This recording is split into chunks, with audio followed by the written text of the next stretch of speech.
This is Andi Purewal for Boxing Social in association with Betfred. Delighted to be joined by the Spider, Craig Richards, out here in Las Vegas. Craig, this is take 2 because we did last week, but there was an issue with my audio, so I appreciate you coming back to do it now. How are you? I'm good, I'm very good. You know, a little bit tired, just had some good work in the Salas gym, a couple Cubans. And it was very hot in there, so a little bit tired, but feeling good. Now, I know how hot that gym can get, but for those who are not familiar with the Salas gym, you mentioned to me you had to spar a heavyweight and then a middleweight, so you couldn't afford, well, 2 very different weights. So how did you find the experience? It was very good, you know. I think because I'm coming from another country to someone else's gym, it was more they had to kind of, press me a little bit. So we had a good competitive spar with a heavyweight straight away. We was throwing a lot of overhand lefts as he was southpaw, and we was mixing it up. And then obviously as he started, his tank went down a bit by the third. The new guy come in and he wanted to prove a point too, and they was all on the ring apron, shouting, spearing their men on all the ropes, all in Spanish. I don't know what they were spearing on saying, but it sounded like they were saying kill him, but I hope not. But yeah, it was very good. It was very good. It was baking hot in there as well. Just on the off chance, Joe Joyce is out here training at the Salas gym. Did you bump into him at all? I didn't bump into him, no. Salah said he was there yesterday working with him, but I think he was coming later on today. So by the time I finished sparring, he wasn't there yet. I was going to say, be thankful that Joe didn't get in the ring with you. I think they'd have thrown him as well, because they had him with a heavyweight Cuban southpaw. So I reckon they'd have thrown him in as well. Craig, just to loop back to yourself, it's been quite a while now since your victory last time out. Just wanted to get your reflections now. A good stoppage win in the end. Just look back in on it. Yeah, very good stoppage. He's never been stopped, never been hurt. World ranked opponent. He was fighting for a world title eliminator. The week before my fight, he pulled out to fight me, so we knew he had ambitions and he was looking to push on to the world titles and stuff himself. And obviously we both had the same ambitions, and one had to go on and one couldn't. And I had to make sure I was the victor, going out there and stopping him in the 6th round. He was a very tough guy. That's why he's never been hurt, been in with big punches and walked them down. So, being the first man to ever do that in his 25th fight proved that I belong to be pushed on at further levels, like world level. I was going to say, since the Bivol fight, you gained so much credit for your performance in that you fell short, but it was a huge step up from what you'd previously faced. Did that win kind of cement it in your own mind? Yeah, you belong to be competing at world level, and you deserve another crack at some form of a world title in the near future. Of course, because I'll be in the gym and when I'm sparring and stuff, I'm performing very well all the time. But you hear the stories of people becoming gym fighters. So for me, I didn't really want to I want to make sure that I ain't just a gym fighter, that I can go out there on the night and perform. And I went in there relaxed, and I just went and performed what I do in the gym every week. Went out there, outboxed him, and waited for my opportunity patiently, because I'm a seasoned boxer now. Took my time. When the opportunity come, make sure I grabbed it with both hands and got him out of there. What is next for you, Craig?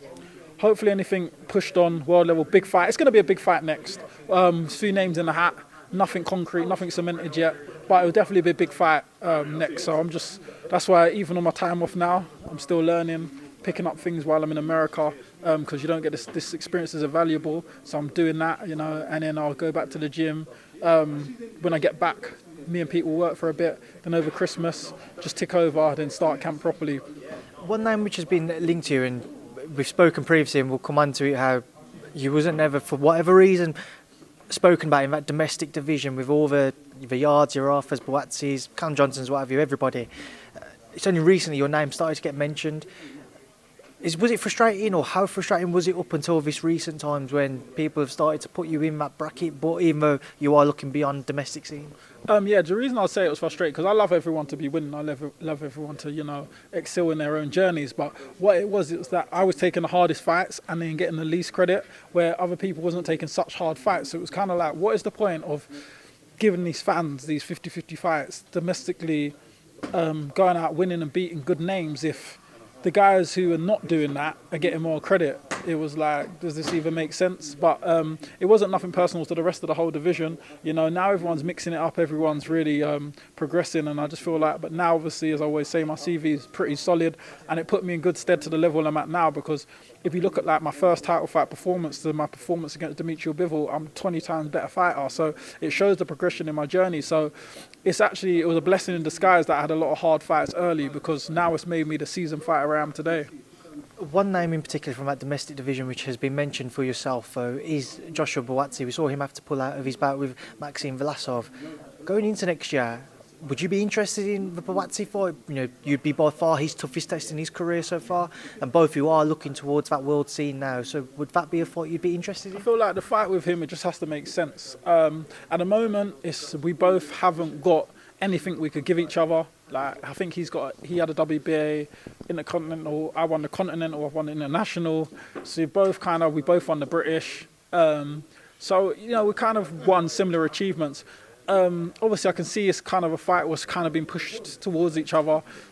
Preferably, I would prefer one of us to have maybe a world title or a title to offer the other one. Like, if it was him and he wanted to make it against me, or if I had it and wanted to make it against him, that would obviously always make the most sense, because you're prize fighters at the end of the day, and you kind of just want to win achievements, you know.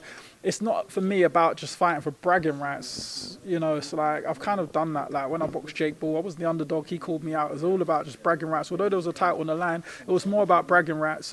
When I boxed Sterling, that was just sheerly bragging rights. When I boxed Shaquem Peters, it was for the British, it was a lot about the bragging rights. But even two out of the three, there was still titles on the line. But I felt like I've kind of gone there and done this bragging rights situation. So for me, on the next stage of my career, as I said earlier in my career, it would have been nice to get fighters from overseas, like my last guy, because I'm kind of trying to box other styles as I'm progressing, to keep developing as a fighter myself, and having different looks of things. And of course, if the fight, as I said, if the fight makes sense, if there's something on the line, you know me, I've boxed everyone. You know, I've never ducked or dodged anyone. So any fights will make sense. It's not personal to any names. If it makes sense, then I'm in. Craig, also, you just a few fights I want to get your thoughts on. This coming weekend back in the UK, we do have that domestic rematch between Arthur-Yarde and Lyndon Arthur, or Lyndon Arthur and Arthur-Yarde, I should say. Just get your thoughts. What do you expect to see in their rematch? It's going to be a very good fight. You know, Arthur-Yarde can punch. Lyndon can kind of punch. Lyndon can punch as well. They both can kind of box. You know, Lyndon's tipped to be the better boxer. Yarde's tipped to be the better puncher. So stylistically, it's completely like chalk and cheese. So it kind of depends on who can implicate their style. But it's a very interesting fight. I'm in the States. I don't know if I can watch it. Unless you know a channel we can watch it on. I'll find a stream. That's what I like to hear. So yeah, I'll be tuning in with you for sure. And I'm interested in seeing the fight. I know Nanti for a long time. We used to box together. In our last year of amateurs, both at Tunde's, and we used to spar a lot of rounds together. And you know, we was on the journey early together when we was both coming through. So I always wish him all the best, but I wish everyone the best. Another one involving a domestic name is Callum Johnson, who faces Joe Smith Jr. January 15th. Again, your thoughts for WBO World title? I think it's just someone's getting knocked out. You know, they both got the style where they're both going to come forward, let off bombs. It's going to be explosive, and someone's got to go. You know, they both can punch. They both ain't really into the boxing and moving sort of styles. They both want to have a tear up. So someone's got to be knocked out. So I'm looking forward to it. It's a good fight, a good clash of styles. I think it'll be entertaining for the fans. I think it's fans winning with that sort of fight. And then just for final two to touch on, before we come on to this past weekend, a huge shock in New York. George Kambosos overcoming TV Lopez to become the unified lightweight champion. Just your thoughts on what we saw and witnessed on Saturday night? Wow, it was amazing. You know, Kambosos, he's just over there right now. He boxed tremendous. To be honest, I was a little bit of a biased opinion I had on it, because I'd never watched him really box. I've watched Lopez against obviously Richie Comey, Lemachenko, and he boxed tremendous. So I always just tipped him to win because I didn't really know much about Kambosos. But watching Kambosos, I think he boxed tremendous. He showed good footwork. He showed good boxing ability. He had good chin. Showed heart. He showed he could punch. He showed a lot of different things in his arsenal of boxing, which I was very impressed. I was actually impressed with how good he was. And then the final thing this weekend, Devin Haney versus Joseph Diaz. Again, your take, what do you expect to see happen? I believe that Haney should get it, but Joseph Diaz is no mug. You know, he's a very seasoned, very big amateur pedigree, and very seasoned as a professional. So it ain't a walkover. So it's going to be a tremendous, entertaining fight, and that's why I'm here to tune in to watch fights like that. Well, Craig, I appreciate your time now. I'll leave you to enjoy the rest of your day and go get some food down you after that tough sparring session earlier. I appreciate your time as always. Thank you for speaking to me in Boxing Social. Thank you, man. Appreciate your time.